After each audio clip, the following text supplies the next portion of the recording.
आणि आता जिल्ह्यांमध्ये काय घडलं तेही आपण पाहूया। राज्यामध्ये निवडणुकीवर दुष्काळाचे गडद सावट। पाणीसाठा घटल्यामुळे मराठवाडा, पश्चिम, उत्तर महाराष्ट्रात स्थिती गंभीर। निवडणुकीमध्ये पाणी प्रश्नाचा मुद्दा निर्णायक ठरण्याची शक्यता।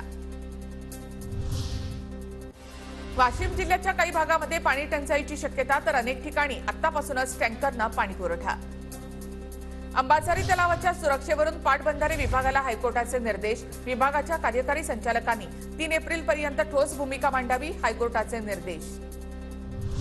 अजित पवारांच्या बारामती दौऱ्याच्या दरम्यान प्यायला पाणी नसल्याची गावकऱ्यांची तक्रार, तर लक्ष घालतो साहेब, अजित पवारांचे हात जोडून आश्वासन। गोंदिया जिल्ह्यामध्ये पारा वाढला, तापमान 37.4 अंश सेल्सिअसवर। सर्वत्र उष्णतेची लाट, तर जिल्ह्यामध्ये 54% पाणीसाठा उपलब्ध। 22% पाणीसाठा पिण्यासाठी रिझर्व्ह। नागरिकांना काळजी घेण्याचं आवाहन।